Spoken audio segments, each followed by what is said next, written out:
a bird on a tree. I'm just sitting here. I got time. It's clear to see from up here. The world seems small. We can sit together. It's so beautiful, you and me. We meant to be in the great outdoors, forever free.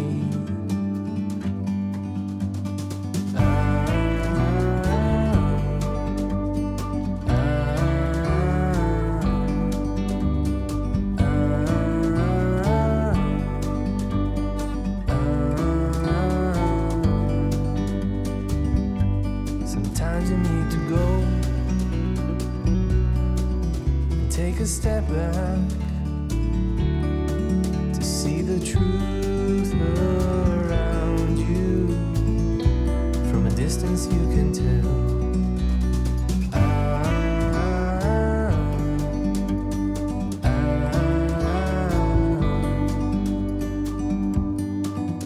You and me were meant to be in the great outdoors, forever free. You and me meant to be in the great outdoors, forever free.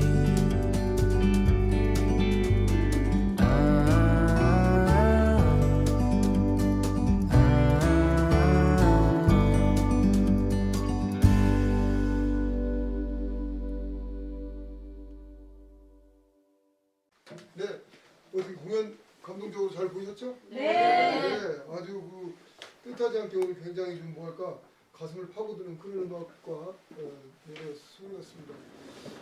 개인적으로 아쉬움이 좀 있다면 그 진채선에 대한 이야기가 좀 더 가독성 있게 좀 들렸으면 좋겠다 그런 생각이 들고 또 정말 정색하라고 판소리 쪽으로 한번 불러봐도 좋겠다 이런 생각이 듭니다. 어쨌든 취향들이 다르니까 그런 것을 또 점점 발전시켜나가기를 기대하면서 두 번째 강을 시작하겠습니다. 아까 말씀드렸듯이 이제 두 번째는 진채선에 대한 얘기를 좀 직접적으로 해보려고 합니다.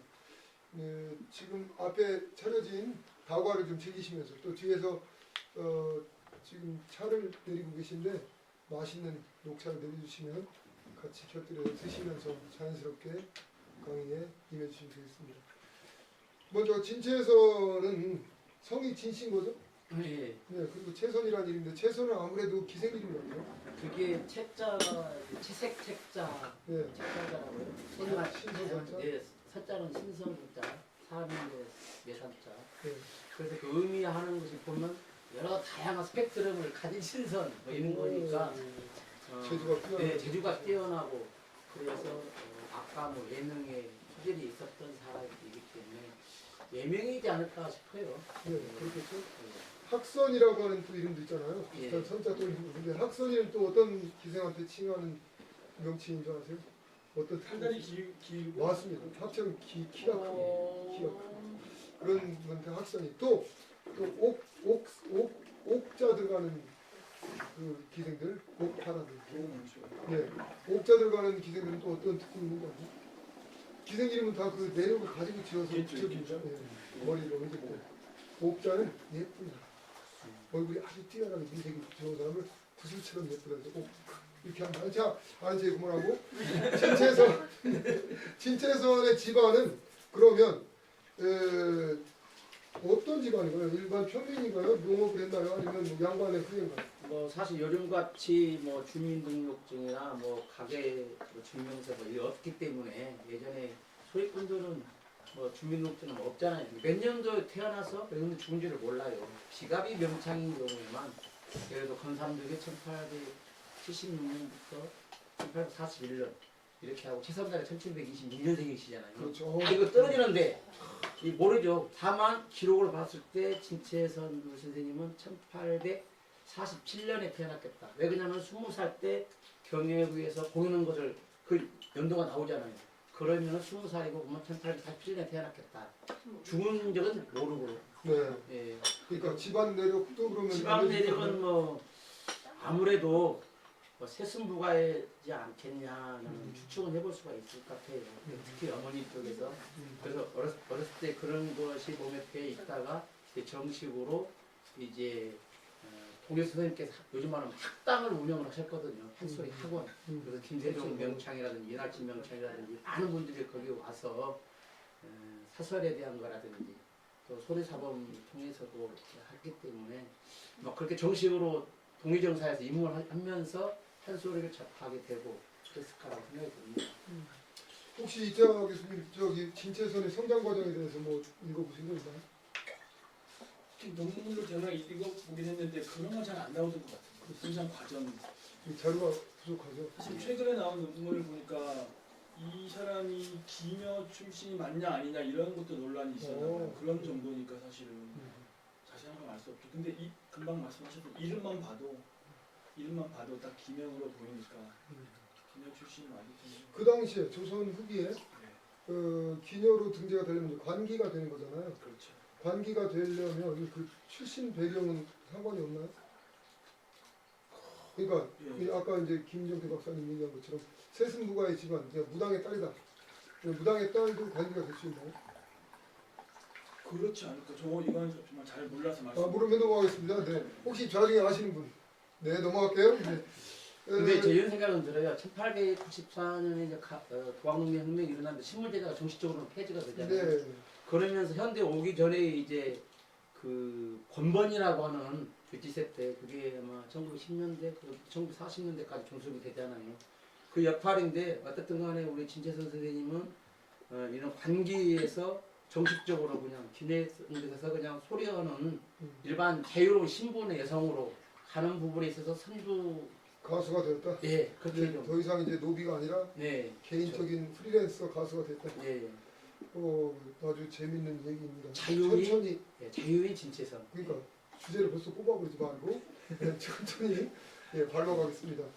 그 진채선이 태어난 고장이 아까 김 박사님 태어나신 네. 고장하고 같은 고향이라고 했죠? 예 고창 심원면이라고요. 심원면. 심원이라는 마음심의 으뜸원자. 오, 그래서 그렇죠. 예, 마음이 참 좋은 분들 산다. 정말? 이렇게 예. 그리고 채선 우리 선생님은 월산이라고요. 월산. 달산이다. 저 예. 최동석 교수님 월산인데 우리 고향도 월산이야. 월산이고 그 공주지. 마을이 정안면 정안면 월산. 예, 그 사등 마을이거든요. 사등 모래등 게 모래 아, 쌓자 모래가 네. 쌓여서 축적돼서 생긴 네. 마을인데요. 그때 동학혁명 때 그곳에 많은 분들이 참여를 했어요. 그러면서 그거 같이 쑥대밭 시켰다고 그러거든요. 그렇군요. 그래서 예전에 평민들, 특히 천민분들이 신문 해방을 위해서 동학혁명을 일으켰잖아요. 나를 자유롭게 해달라 이거거든요. 예. 그런 맥락에서 그쪽에 그 다음에 그쪽이 옛날에 검당포라고 해서 삼국시 때부터 소금을 생산하는 곳입니다. 먼저 저희 심원면이 바닷가군요. 네, 바지락도 있고 김도 있고 그다음에 이제 풍청 장어 민물과 썰물 같이 오, 들어가는 거 예, 있고 그다음에 이제 그래서 소금을 많이 지금 생산하고 있어요. 지금 예, 예, 그래서 그곳입니다.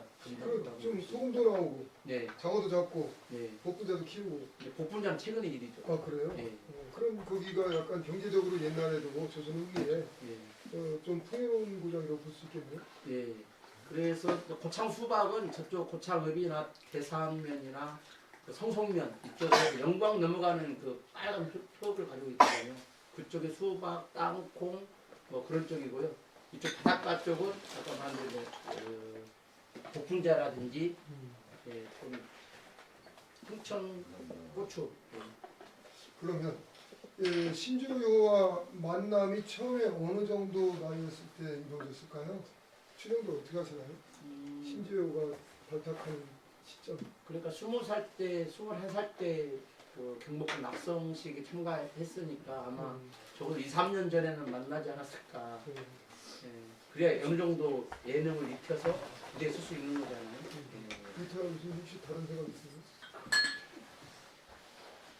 그거보다 약간 더 어리게 원래 그 이후의 시대 때 이제 1900년 임금의 그 시대쯤에 이제 관기들이 무대에 서고 이런 사람들도 보면은 15세 안팎이고 이러니까요. 그보다 좀 선배잖아요. 아마 적절하게 만약 신재호가 소리 좀 잘하는 이런 기녀들 중에서 내가 얘들 좀 제대로 키워봐야겠다 마음 먹고 만약에 발탁을 했다 뭐 이런 걸 가정한다면은 15세 이전이거나 안팎이겠죠.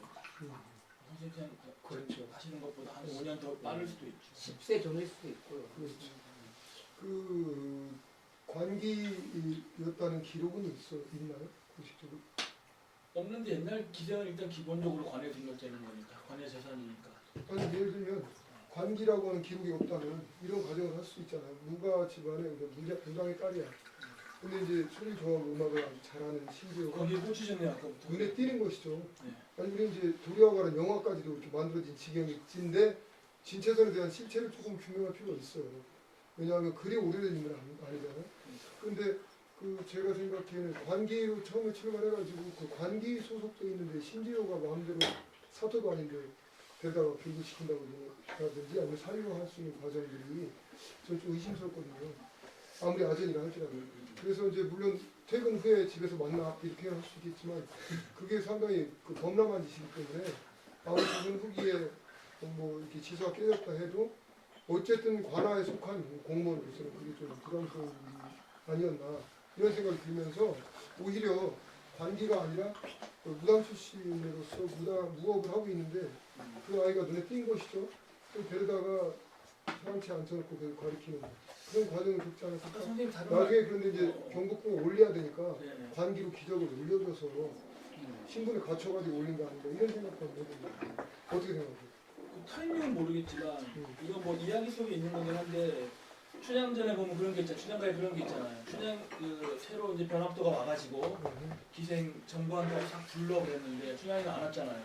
기적이 없었죠. 왜냐하면은 대입이 점성을 해놨으니까 사람 노비를 사다가 거기다가 자기가 집어넣고 돈 주고 넣고 월매가 춘향이는 이제 뺀 거죠. 이제 기생 명부에서 뺀 거거든요.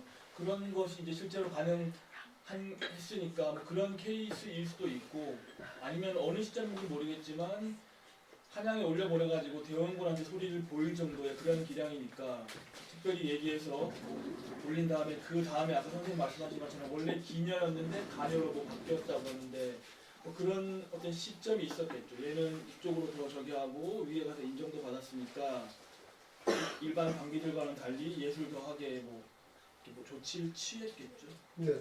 그 기록은 뭐 우리가 아직 못 봤습니다. 네. 좀 과도기 했던 것만은 사실 같습니다. 그래서 아마 집안 세습이기 때문에 옛날에 직업 자체가 집안이 그 예능을 전수하고 또 자기 관할하는 구역이 있지 않습니까? 그래서 자기 그 관할 구역을 또 대팔기도 하고 사기도 하고 그러는데 그런 과정 속에서 또 아버지를 일찍 잃고 갈 데가 없다 하다 보니까 신조 선생님이 학원으로 수업을 하고 자유롭게 이렇게 예능을 할 수 있도록 네. 그런 케이스를 본 적은 있죠. 아까 질문하신 건데 뭐 긴장화되는 여러 가지 루트가 있겠죠. 루트가 있는데 그런 거 본 적이 있어요. 너무 가난한데 너무 가난하고 가난한 천민 집안인데 마침 아이가 너무 고운 거예요. 그래서 궁궐로 기녀로 보내는 거죠. 뭐 좀 절차가 있겠지만 그러면 이제 궁궐 기녀한 그 딸이 이제 식구들 그 이후에 실제로 챙길 수 있게 되고 그런 거거든요. 그 선상기 기록을 봐도 그런 게 있죠. 그 금방 말씀드린 이제 그 지방 관아의 음악을 담당했던 사람들을 재인청 또는 신청에다가 소속시켜 놓잖아요. 그래서 부정기적으로 이 사람들 모아가지고 행사에 동원시키고 품삯주고 또 훈련시키고 이런 과정들을 하는데 거기서 이제 그 지역의 음악 감독, 예술 감독, 그 대방이라고 들었던 거잖아요. 대방, 그 대방인데 역시 이런 케이스도 이게 무엇만 해서 저만 보는 게 아니라 수상거리만 하는 게 아니라 평상시에는 관에 소속된 재인청 소속의 어떤 역할을 했을 이 집안이 최선의 아버지가 뭐 악공을 했을 수도 있잖아요. 그렇게 본다고 한다면 포괄적으로는 관기로 채택되는 케이스가 굉장히 가능했던 것 같아요. 어쨌든 자 일단 우리가 자료가 없는 관계로 이거에 대한 규명은 그만하고요. 다만 이제 요것만 같이 참고할 수 있을 것 같아요. 저는 뭐 그쪽에 마을에 저는 고향 친구들이 많으니까 그래서 고향 친구 전화 통화를 하는데 아 정태야 거기가 옛날 무당들이 살았던 곳이야 그 얘기를 하더라고요. 그러니까 우리 동창도 있었고 또 우리 저 고창에 김성수 명창이라고 있었어요. 뭐 잘했대. 그 집에 살았거든요. 지금 진짜에서 생가터에 와, 김성수 명창이었고 그 딸이 김연자 명창인데 이야, 그 남편은 또 삼천포 농악의 국가문화재세요. 야, 김연자 선생님 예전에 뵀었거든요. 김성수 명창의 딸이죠. 예.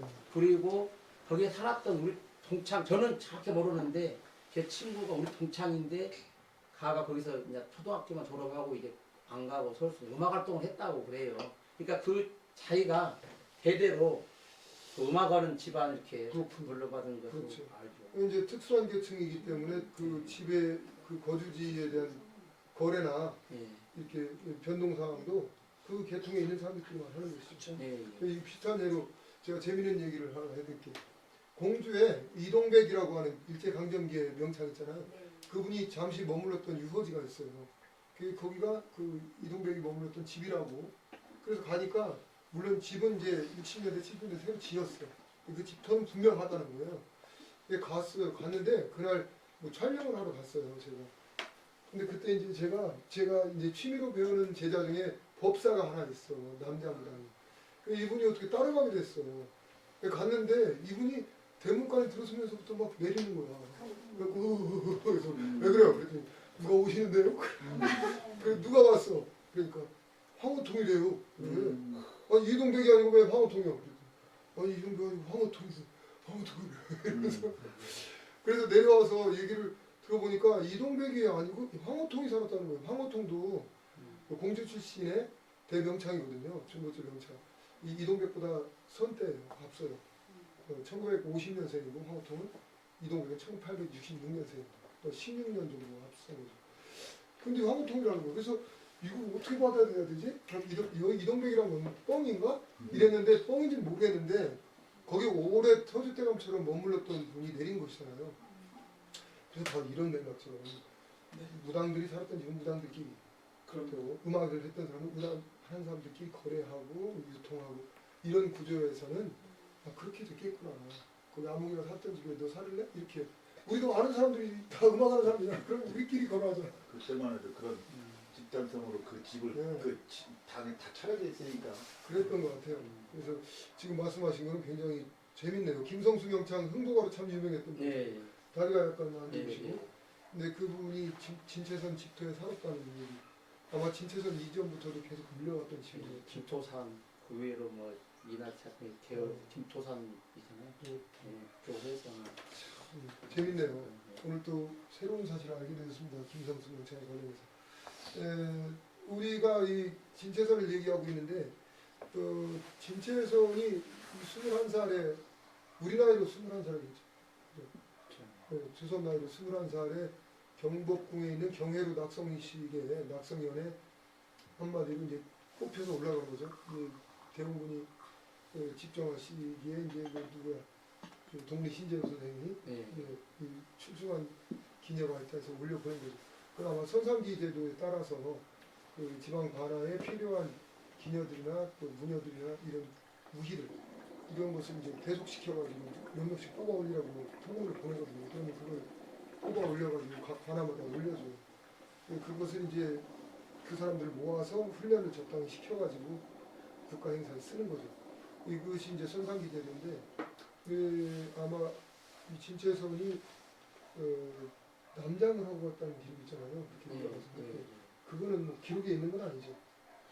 그것은 저도 특히 전화만 들었고 책으로 읽었는데 그랬을 가능성이 있죠. 왜 그러냐면 이제 대원군이 어떻든 간에 그 땅에 떨어진 왕권을 다시 이제 추스르기 위해서 경복궁 경회로 하고 아마 전라도 경상도 충청도 관할하는 대방한테 전부 다 모여라 해라. 사발 통로를 세워서 막 올라갔으니 고창에서는 이제 이렇게 진채선에만 올라갔을 거로 생각이 되고요.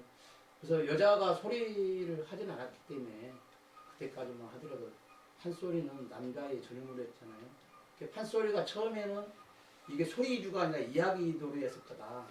또 판소리가 처음에는 우조 중심이었을 거다. 계면 중심이 아니라. 그리고 이제 다시 말하면 또 판소리는 남자 전유물이었다는 거죠. 그러니까는 남장을 하고 또 궁궐에 올라가려면 더군다나 어떤 그 왕 앞에나 가려면 그냥 천민이나 상민들은 일반적으로 갈 수가 없잖아요. 남장을 하고 또 신분증 통과할 수 있는 그런 걸 해서 올라가서 무대에 섰지 않을까 싶어요. 그러니까. 그 이태학 교수님 그 판소리 지금 이제 전 역사까지 이렇게 살짝 갔다 오셨는데 그 어떤 예술행위 특히 공연 예술은 무대나 어떤 특정 공간에서 인위 조작으로 연출되는 장면들이잖아요. 그렇게 했을 때 가장 그 첫 번째로 관객과 상대하는 부분이 이제 시각적인 부분이잖아요. 그리고 이제 청각적인 부분. 그래서 우리가 눈 감고 듣지는 않죠. 그러니까 이제 먼저 딱 보여지는 비주얼 요새만으로 이걸 갖출 때 그 장르마다 전통 장르마다 그 갖추는 차림새가 좀 다르잖아요. 그 판소리는 처음부터 어떤 형태를 갖췄다고 보시나요? 요즘 약간 좀 연구의 흐름이 달라지고 있어요. 과거랑 다르게. 이거 되게 애매하고 복잡한데 과거에는 그랬어요.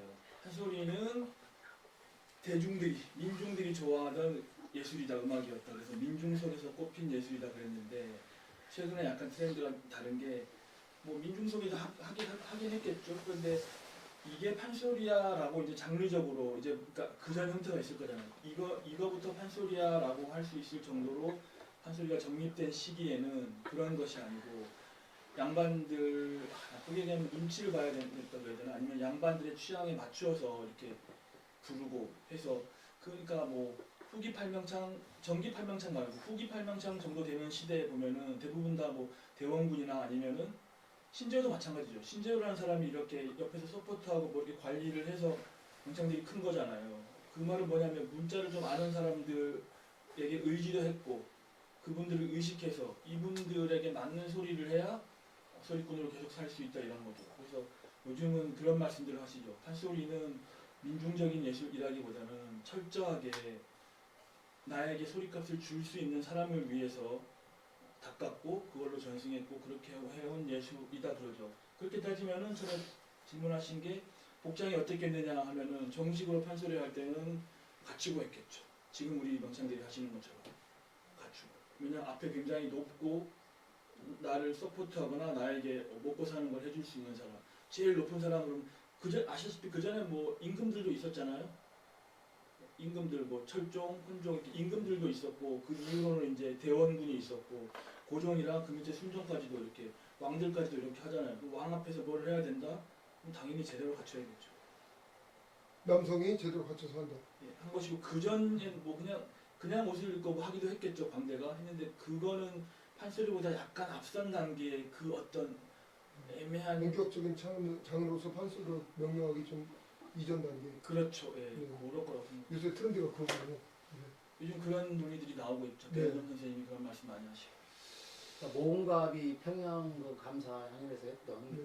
그 그림을 보면은 이렇게 갓을 안 쓰고 서투만 이렇게 네. 했잖아요. 소리꾼은. 네. 그리고 고수는 갓을 그 쓰고. 갓 중갓이나요? 네. 대갓은 아니고 그거 보면은 군립이지. 예. 군립이지. 그것도 안 썼어요. 그것도 아니 모흥갑. 저기 네. 그 북고수. 아니 고수 갔었어요. 갓 썼어요. 썼죠. 예, 소갓 썼어요. 그러니까 평양감사 부인. 네, 부임돼 보면 그래서 아마 의상이 아까 우리 이타 선생님 말씀하신 대로 왕 앞에 할 때하고 일반인은 공연장에서 할 때하고 다를 수 있겠다 싶어요. 그 제가 이 말씀을 드냐면 이 판소리 판소리 역사 뭐 이론에 대한 최초 기록이 조선 창극사잖아요. 그 조선 창극사의 앞부분에 이제 대가닥조가 나오고 뭐 여러 가지가 나오는데 그 중에 판소리 광대 효시, 창극조 광대 효시라는 목록에 거기에 이제 판소리 광대 효시는 하한담과 결성 최선달이다라고 명명이 되어 있거든요. 그 하한담은 어디 사람이고 누군지를 아직 밝혀지지 않았어요. 정확히는. 추정하기는 목천, 하한도리, 하한담이다 이렇게 추정하고 있어요. 목천 어디죠? 천안. 영광 옆에 목천이 아니라 독립기념관. 독립기념관 천안이요. 그리고 결성최선달은 바로 이 결성최선달이고 여기서부터 한 2km 저쪽 남쪽으로 떨어진 그 마을에 실제 생존했었고 그 후손들이 지금도 살아있어서 증언을 하고 있어요. 지금 8대조, 9대조 후손들이 지금 살아있어요. 그분들이 이제 결성 농요를 부르고 있거든요. 근데 판소리는 잃어버렸지만 농요는 하고 있어요. 그리고 자랑스럽게 자기 선조라고 얘기를 합니다. 관련된 탄생사로부터 수령 과정이 쭉 그 집안에 내려와요. 이야기. 그때가 언제냐면 영조 때, 영조 집권 초기에 최선달하고 최예훈인데 보면 이분이 오전 관계로 입시를 해요. 입시해서 했을 때 어떤 모습이었을까 이 생각을 해보는 거예요. 이분이 최초 명창이라면 뭐 명창 소리 못 들었지만 소리를 하는 사람들이 있었겠죠. 근데 최소한 왕이나 기득권의 제도권에서 판소리꾼으로서의 명예를 딱 얻는 순간 이게 장로로서 발탁되는 거잖아요. 우리도 서태지와 아이들 혹시 그 세대 아니시죠? 맞아요. 그런 얘기를 못하겠지만 우리는 그 세대 저는 그 세대. 그죠? 서태지와 아이들 때문에 힙합이라는 걸 우리가 알게 됐잖아요. 그죠? 그 미국의 슬램과의 그런 문화를 어떻게 하고 근데 서태지와 와이서 뭐 사정없이 옷이 늘어진 걸 입고 흔들어대는이라고 그리고 막 시부렁거리잖아 뭐라고 이게 노래요 뭐요 그랬는데 그게 지금 이렇게 넘어오기까지 시간이 걸렸잖아요. 근데 제가 여기 출신인 최선달이 그 기록이 분명히 있어서 보면은 영조 때에 어전명창이 됐는데 이분의 신분이 뭐냐면 무당약의 쇠승무가 집안이 아니라 무과 양반 집안 그리고 해주 최씨 여기가 집성촌에 한 100여 구가 있는데 지금 한 50여 구가 남아있거든요. 거기 100여 가구가 되는 해주 최씨 집성촌에 본 마을에 살고 있었던 사람이고 아버지는 절충장군이라고 하는 무관이었어요. 무관. 그러니까 옛날에 양반은 무관과 문관을 양반이라고 했잖아요. 그러니까 양반 출신인 거죠. 양반 출신으로서 권삼득은 그 후 한 45년 뒤에 태어나거든요. 우리가 한동안은 전라북도에서 선생님 이제 그 작품 관여하셨지만 처음에 막 이 브랜드 만들 때는 최초의 비가비 명창 권삼득 이렇게 얘기했었는데 그거 아니죠. 여기가 45년 더 앞선 비가비 명창이에요. 근데 그때는 비가비란 말도 있지도 않았고 그리고 이분이 그냥 당연히 오전 명창이 되어가지고 이름을 얻었어요. 그런 역사를 보면 처음에 왕 앞에서 또는 아까 그 향유충에 대한 얘기인데 향유충이 중요하죠. 모든 그 공연 예술 다른 예술도 마찬가지지만 예술들은 그 향유충이 누구냐에 따라 그 형식 미학을 갖추게 돼 있잖아요. 서양의 클래식이 왜 이렇게 우아해? 이렇게 고급져, 멋있어, 막 품격이 있어 느껴져. 우아미를 강조하잖아요. 그건 영주들을 위한 음악이다. 왕들을 위한. 그죠? 배속된 왕 및 그 악단들, 그 작곡가들, 하이든 이런 사람들 막 죽독 쓰죠. 한 달에 한 번씩. 그래서 왕한테 이렇게 바치는 곡들이었으니까 왕들이 무식하지 않죠. 교양이 있죠. 그리고 뭔가 이게 관념이 발달되어 있는 사람이에요. 그러니까 매우 그 직감적이고 물성적인 것보다는 관념적이고 이성적이고 그리고 뭔가 상상의 다리가 펴지는 그 이성적 세계를 추구하거든요. 그러니까 관념적 세계를 추구하는 음악과 물성적이고 직물적인 세속적 음악을 추구하는 것과는 방향이 완전히 다르다고 볼 수 있어요. 미학적으로. 음악에서도 마찬가지. 그렇게 했을 때 최선달이 영조 임금 앞에 가서 했던 노래가 과연 지금과 같이 이런 형태였을까? 그건 누가 예측할 수 없지만 많이 달랐을 것이다 생각이 들면서 특히 공연의 비주얼적인 측면, 시각적인 측면에서는 애초부터 양반이 했던 음악이니까 양반의 차림새로 저는 양반 집안 아닌 걸로 알고 있거든요. 우리 집이. 근데 양반의 차림새로 갓 쓰고 합축선까지 들잖아요. 그러니까 갓신까지 쓰거든요. 그러니까 합축선 안무가 붙습니다. 4대부 이상이 들죠. 그러니까 그런 것들을 쭉 생각해 보면 이게 후에 왕들이 초청하기 위해서 궁궐에 들어가기 위해서 품계를 주고 그래서 그렇게 차림새했다 이렇게 얘기하기보다는 애초 출발이 그렇게 됐다가 중간에 민간으로 내려와서 속화된 게 아닌가 이런 생각도 합니다. 어쨌든 넘어갈게요 시간에서. 굉장히 예민하고 조심스러운 얘기네요. 네, 근데 이거는 제가 실기로서는 할 수 있는 얘기라고 생각하라고 논문 쓴 게 아니라 우리 썰을 푼 거니까 그렇게 공선에 좀 해도 돼요. 그렇게 상상할 수 최선달의 보장이니까. 제가 하나 더 힘 보태드릴게요. 네. 1753년에 그 목천에 하한달에 그 고향이라고 하셨는데 유진이라는 사람이 있었잖아요. 네. 그분이 호남 지방에 와서 판소리 공연을 봤다는 거 아닙니까? 춘향가 그래서 200구가 있다는 거 아닙니까? 그게 1753년이거든요. 그러면 충분하게 최선달이 그때 당시 소리꾼을 활동할 수 있었다. 반증이 되잖아요. 기록으로 판소리가 최초로 나타나는 기록이 있기 때문에. 그 말씀 하면 또 기억나갔는데 정정할게요. 뭔 정정이냐면 네. 그 만화본 춘향가라고 하잖아요. 만화라고 하는 게 이제 호예요. 그 양반이 살던 동네 목천의 만화리에서 살았는데 그 만화 유진한이라는 사람이 쓴 가사 춘향가 200구가 말 그대로 7원 절구로 된 200구가 되는 춘향가 내용이 쓰여 있는데 이것을 쓸 때 앞뒤로 문집을 보니까 처음에 그 번역하신 분이 잘못 번역해놓고 해석을 간 거예요. 호남에 가서 춘향가 판소리라는 걸 봤다는 기록은 없어요. 속리산과 계룡산 그리고 금강을 넘어서 삼남을 돌고서 와가지고 다음 해 춘향가 200구를 썼다 이렇게 돼 있어요. 그래서 판소리를 봤는지 안 봤는지는 기록이 없어요. 이게 해석이 바뀌고 있어요. 예. 그래서 이런 기록이 있고 또 한 가지는 그 유진한이 1754년도에 썼다는 춘향가 기록이 판소리의 가장 오래된 문헌 기록입니다. 판소리 관련된 인물이 됐든 뭐가 됐든 가장 오래된 기록이에요. 자, 공교롭게도 아까 얘기한 판소리 최초의 명창 하한담도 목천 사람이라고 추정이 되고 그리고 그 바로 목천의 향반이었던 유진한이 최초의 판소리 기록을 썼어요. 그리고 이제 현대인으로서 박후성 선생님의 형님 박황이라고 하는 민속학자. 박황 민속학자는 설마 민속학 개론에서 그렇게 해야죠. 써놨으니까. 이미 그것도 역사가 되어버렸어요. 쓴 지 한 7, 80년 됐습니다. 그 민속학 개론이라는 책에서 뭐라고 썼냐면 판소리 최초의 명창은 최선달과 하한담인데 이 두 사람이 춘향가를 처음 만들어 부르기 시작했다. 그걸로 인해서 판소리가 시작됐다라고 분명히 써 있습니다. 판소리 200년 사니? 아니 민속학 개론. 민속학회는. 거기도 썼고 거기도 썼는데 자기 복제를 했겠지. 그런데 어쨌든 그것은 증거는 뭐야? 근거는 뭐야 했을 때는 근거 증거는 내놓지 않고 그렇게 써놓으셨어요. 그래서 연구해 봐야 됩니다. 연구자들이. 그런데 이제 우리가 다시 본론으로 돌아가면 최선이 그러니까 남복을 하고 갔을 가능성은 높아요. 매우. 그리고 또 사대부 복장을 했을 것은 매우 높죠. 사대부 복장을 하지 않으면 궁궐에 못 들어가니까. 네, 형식적으로라도 평민 이상의 투기를 받아야 들어가거든요.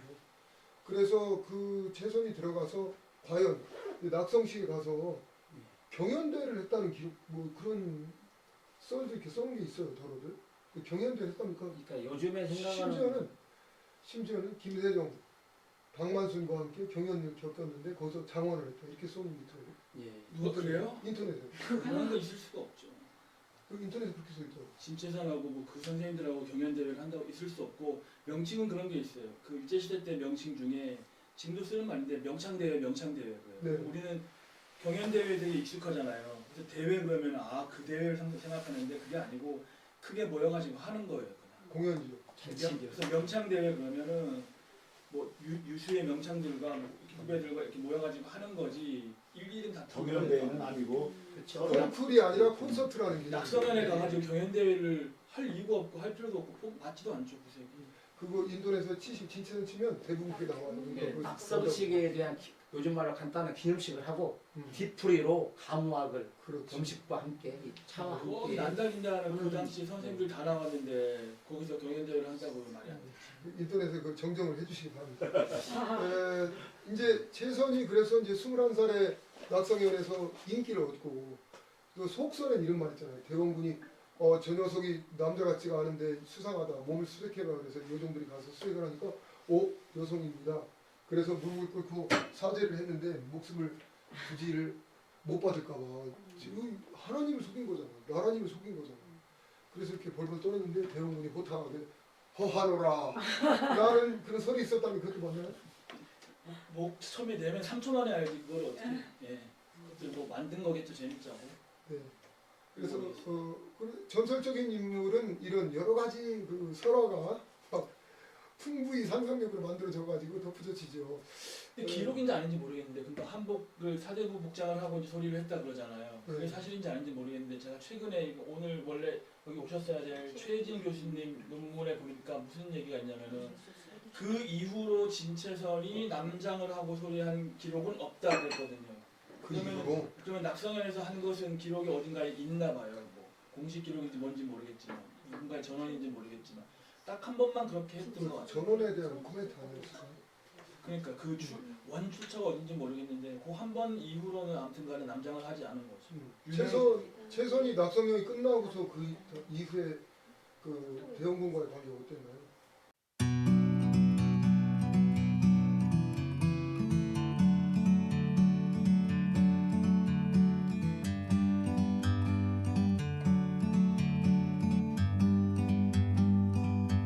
Like a bird on a tree, I'm just sitting here. I got time, it's clear to see. From up here, the world seems small. We can sit together. It's so beautiful, you and me. We meant to be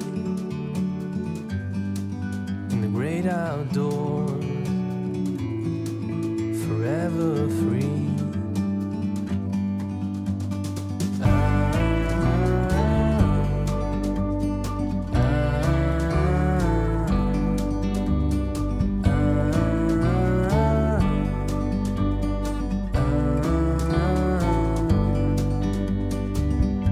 Sometimes you need to go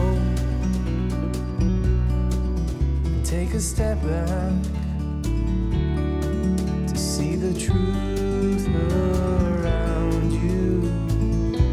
From a distance you can tell.